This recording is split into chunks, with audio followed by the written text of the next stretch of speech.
Well, today is another day on the vlog series. We're nearly to the end of Chapter 1 in Heirs of the Force. So anyway, let's get started. Jacen's quick movement and release of the Force startled Jaina, and she managed to hold Renar up for only a second or two. As Jacen worked to calm the serpent, Jaina's grip on the floating boy weakened and finally broke. Renar tumbled to the hard stone floor in a pile of arms and legs and garishly colored cloth. The thud of the impact was enough to wake him, even from a snake-drugged sleep. He sat up with a grunt, blinking his blue eyes and shaking his head.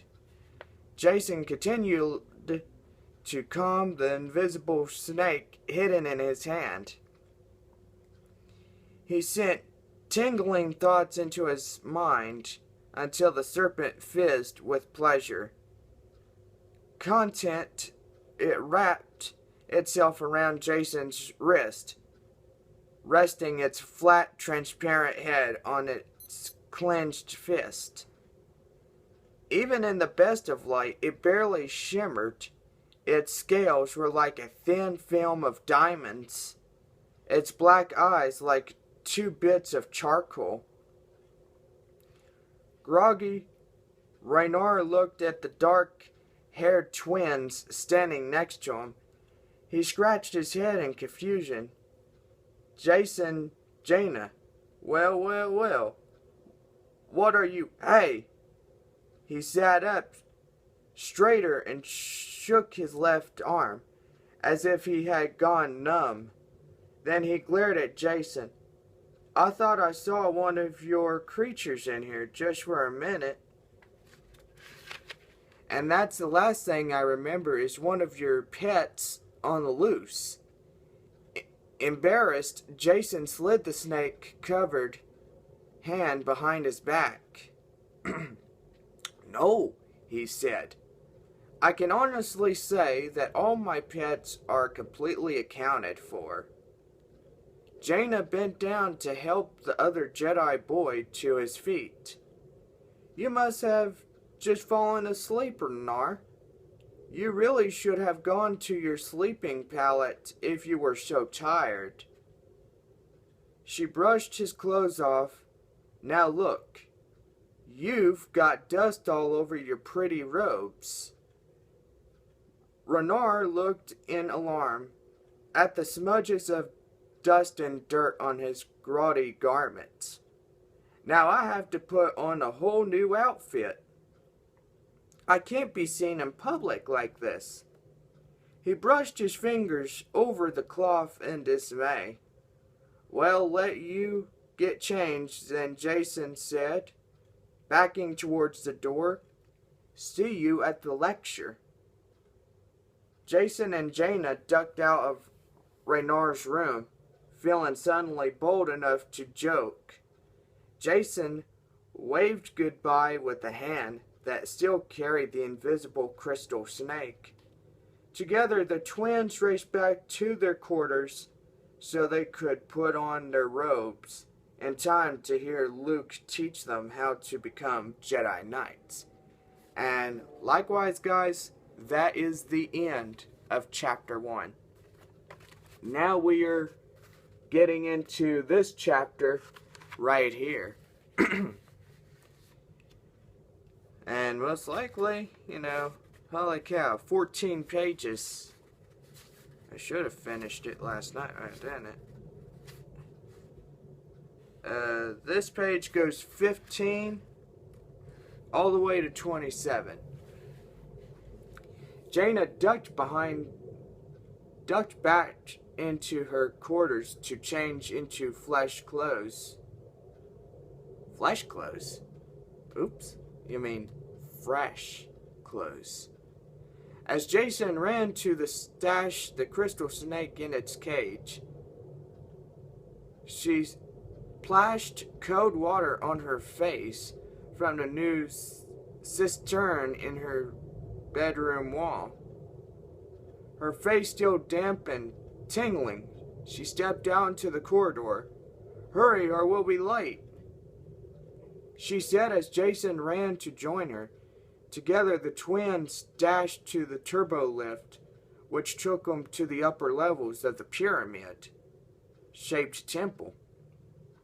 They entered the echoing space of the grand audience chamber. The air was a bustling hum of other Jedi candidates assembling in a huge room where Luke Skywalker spoke every day. Shafts of morning light glinted off the polished stone surfaces. The light carried an orange cast reflected from the orange gas giant hanging in the sky. The planet Yavin, around which the small jungle moon orbited, dozens of other Jedi trainees of varying ages and species found their places in the rows of stone seats spread out across the long sloped floor.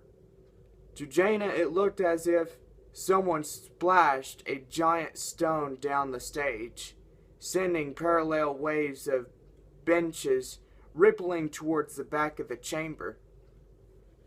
A mixture of languages and sounds came to Jaina's ears, along with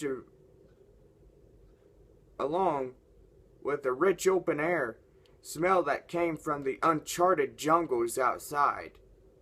She sniffed but could not identify the different perfumes from flowers in the bloom. Through Jason probably knew them all by heart right now. She smelled the must-body odors of alien Jedi candidates. Matted fur, sun-baked scales, sweet sour fanons. Jason found her to a seat of empty seats, past two stout, pink-furred beasts that spoke to each other in growls. As she sat on the slick, cool seat, Jaina looked up at the squarreled-off temple ceilings, at the many different shapes and colors mounted in mosaics of alien patterns. "Every time we came here," she said, "I think of those old video clips of the ceremony, where Mother handed out medals to Uncle Luke and Dad. She looked so pretty."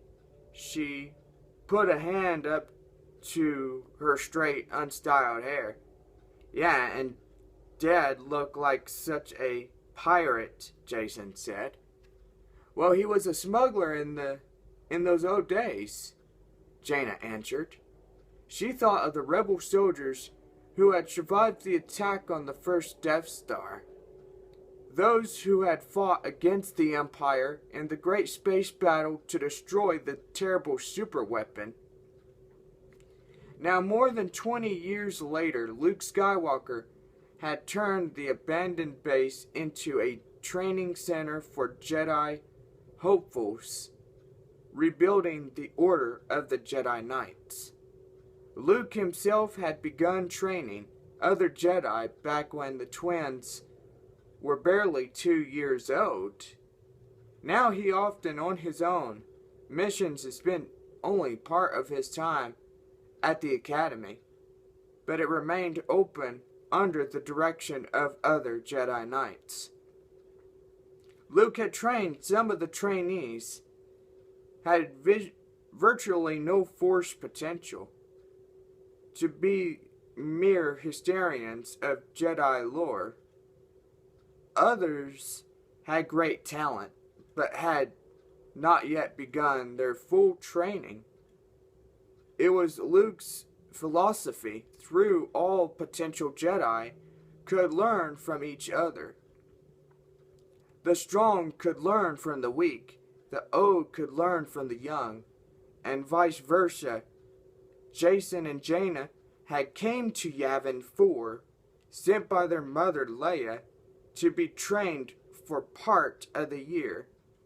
Their younger brother Anakin had remained at home back on the capital world of Coruscant, but he would be coming to join them soon.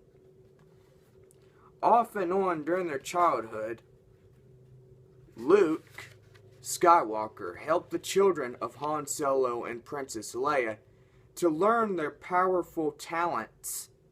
Here on Yavin 4, they had nothing to do but study and practice and train and learn so far. It had been much more interesting than the curriculum the stuffy educational droids had developed for them back on Coruscant. "Where's Tenel Ka?" Jaina scanned the crowd, but saw no sign of their friend from the planet Dathomir. "She should be here," Jason said. "This morning I saw her go out and do her exercises in the jungle." Tenel Ka was a devoted Jedi who worked hard to attain her dreams. She had little interest in bookish studies, the histories and the meditations, but she was an excellent athlete who preferred action to thinking that there was a valuable skill for a Jedi. Luke Skywalker had told her, provided Tenel Ka knew when it was appropriate. Their friend was impatient, hard-driven, and practically humorless. The twins had taken it as a challenge to see if they could make her laugh. "She's better hurry," Jason said. As the room began to quiet, Uncle Luke is going to start soon. Catching a movement out of the corner of her eye, Jaina looked up at one of the sky flights on a wall on the tall chamber. The lean, supple silhouette of a young girl edged into the narrow stone windowsill. "Ah, there she is." She must have climbed the temple from the back. Jason said she was always talking about doing that, but I never thought she'd try. "Plenty of vines over there," Jaina answered, logically, as if scaling the enormous ancient monument was something Jedi students did every day. As they watched, Tenel Ka used a thin leather thong to tie her long, rusty gold hair behind her shoulders to keep it out of her way. Then the muscular girl flexed her arms. She attached a silverly glapping hook to edge of the stone sill and reeled out of a thin fiber cord from her utility belt.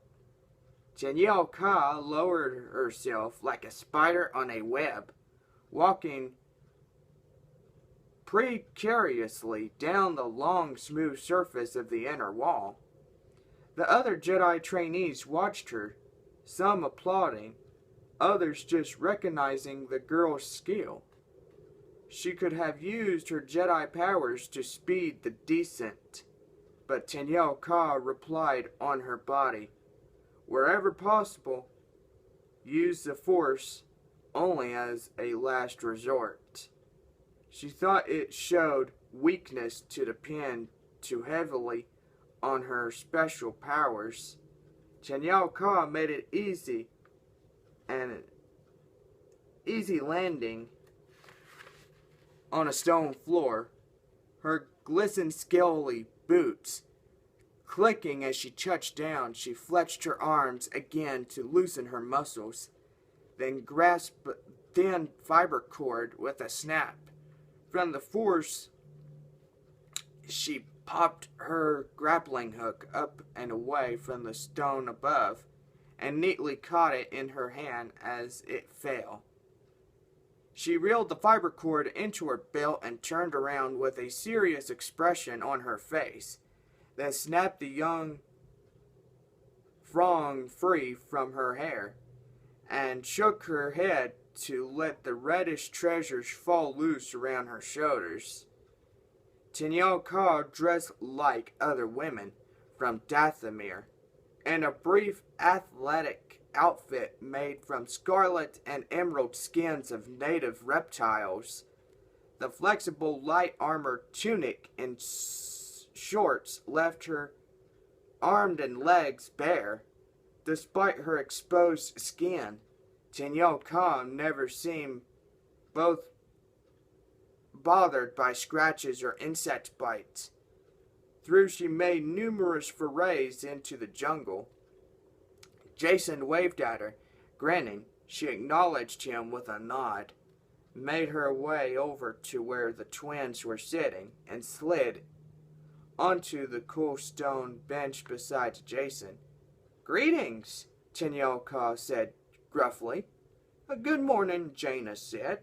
She smiled at the Amazonian young woman, who looked back at her with large, cool gray eyes, but did not return her smile, not only out of rudeness, but because it was in her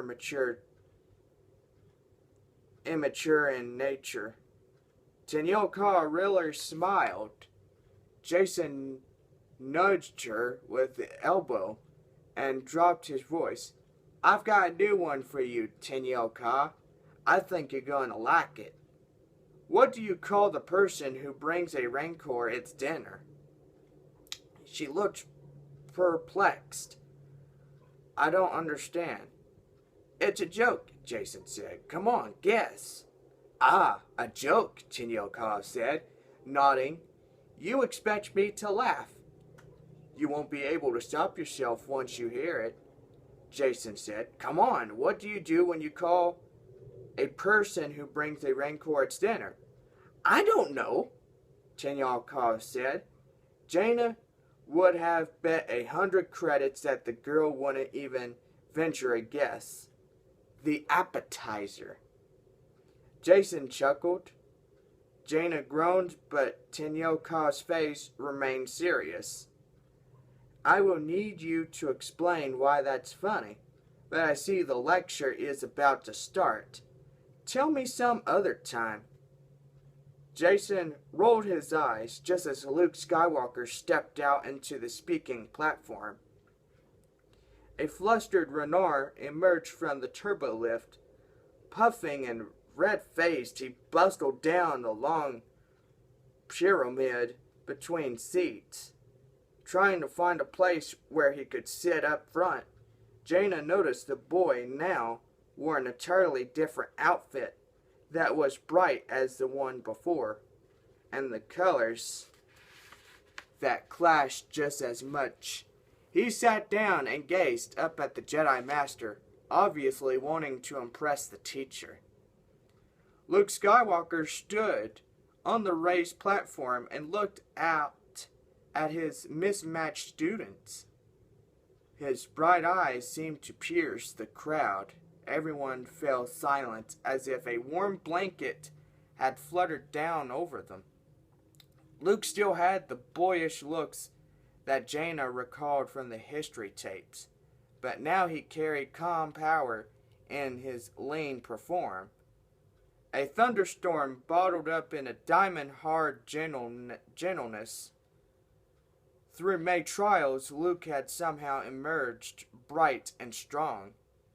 He had survived to form the cornerstone of the new Jedi Knights that would protect the New Republic from the last vigiles of evil in the galaxy.